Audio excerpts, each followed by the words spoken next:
Hi, this is Tony, and we're back on the bench. And this afternoon, I wanted to do another quick little comparison video here on two classic pen reels here. So down here we've got the Penn Peerless Model 9, okay, and up here we've got the Penn Mag 10, okay.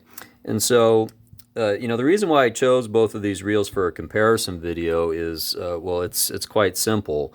Both of these reels are roughly the same size. We'll talk about the similarities first here. They're roughly the same size in terms of their side plates, okay? They both have the same size handles, roughly, okay?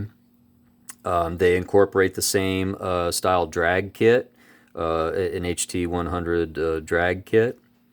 All right, they're both level wind, of course, things like that, and they're both great reels, appropriate for light tackle fishing, whether it be casting from shore or bottom fishing or off of a pier or whatnot.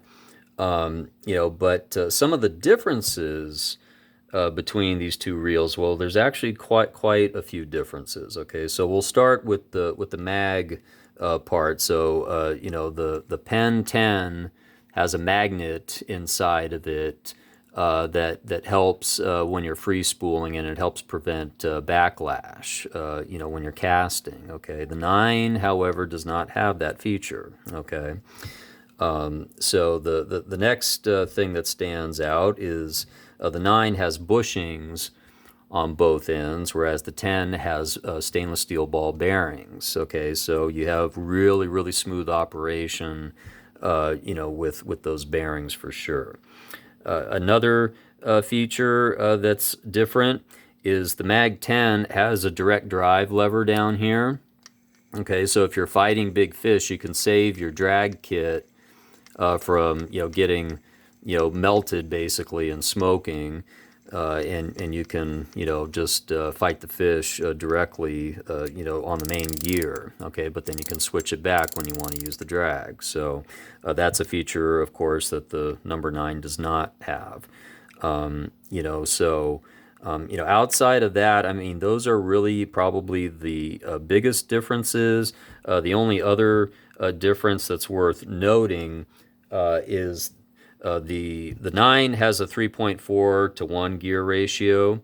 The Mag 10 has a 4.1 a 4 to 1 gear ratio. So it's got a quite a bit larger main gear in here compared to the 9, and so that allows for high speed retrieval and whatnot, which is helpful if you're plugging or casting some artificial lures and things of that sort, or if you just want to get the fish on in your possession right away, on the boat or on the shore for that matter. So that's those are essentially the biggest differences. The 9 has been around a long time. This was first put into production around 1953, and it went all the way up until 2006. And so this has been a workhorse for many years for a lot of fishermen, and it's definitely caught in its fair share of fish. It's just a great all-around reel, and it'll last for many years to come if it's taken care of properly. The 10, however, they started offering this in the early 80s, and the 10 only went up until about 2003 or 2002, in that area, I believe, somewhere. So it didn't have quite nowhere near as long of a run as the 9.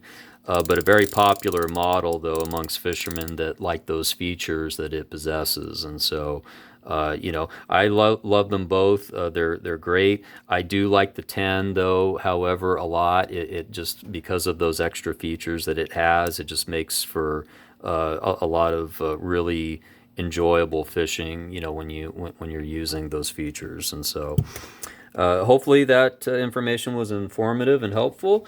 So thanks again for watching. This is Tony with Back on the Bench. If you liked the video, please do give it a thumbs up. And if you'd like to see more, please do subscribe and make sure you hit that notification button. And we'll see you next time.